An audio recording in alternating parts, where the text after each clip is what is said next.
In video 2, I gave you an idea of how to relate your figure to history.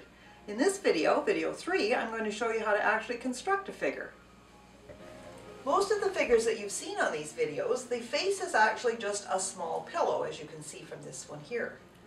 If you want to do a more sophisticated face, then you would use a nylon stocking, because a nylon stocking, when you pull it tight, such as this one, with some stitching, then you can get the contours of the face. Creating an expression on the face is one of the most important aspects of really bringing your character to life. And this, again, is very, very simple. You simply have to use the internet. So, for example, I needed a hippie face. Not having the creative talent to actually draw it myself, I went to the web under Images, across the top. I clicked hippie face, and I had pages and pages of images that came up. I simply scrolled through until I found one that looked like the character I wanted to portray and printed it off. Of course, it's way too small to actually make the head from this, so I then took it to a copier machine, copied it, enlarged it 150–200%. Okay, the next step, now that you have your face, is to take your pillow outline, put it on the material. You're going to trace this onto the material by using carbon paper in between the face and the cloth. So this is going to create the face outlined on your cloth. And you're then going to use just dollar store paint to paint the expression. And again, this is all on the web. So if you want a surprised face, a sad face, a child's face, or even a gangster face, simply add those words to the Google images and this is what will pop up. Next is the hair, and there's many options for this as well. Of course, the most common is a wig, which is very easy, and you can see the example here, just slips right on. This is also a wig, as you can see, on the pillow head. If you don't have a wig though, you can use felt or fake fur, which is available in any fabric store.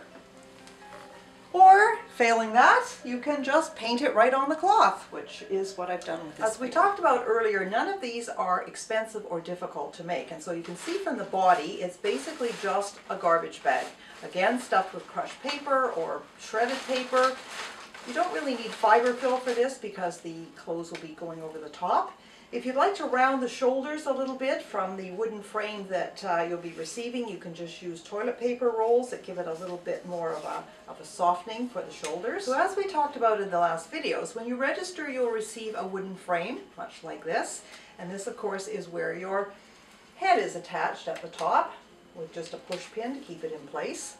And then of course the wig, whatever wig you're going to use or type of hair, is just attached over the top of that. So your face will be painted in the front.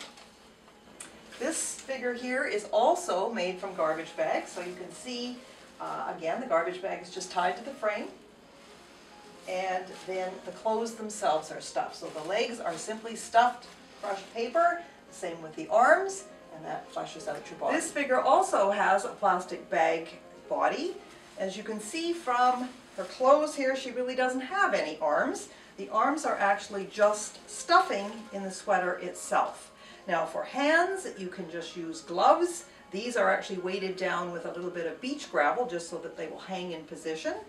And the stuffing, as you can see here, is bubble wrap. Her legs are just a pair of nylon stockings, and again filled with crushed newspaper just to give them a little bit of body, and then you can attach the shoes on the feet. Now if your figure has a long skirt, for example, and doesn't actually need any legs, then just the stand is fine. I mentioned using gloves for hands.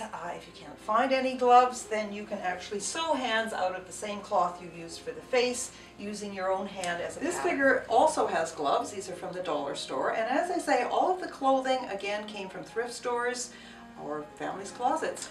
Well, enjoy the fun of making a person from the past. And again, the web has hundreds of ideas. You just have to Google scarecrows and you will have lots of inspiration. So be sure to join us for the Good Old Days celebration from July 13th to 25th. Bring the whole family and be sure to vote for your favorite person from the past.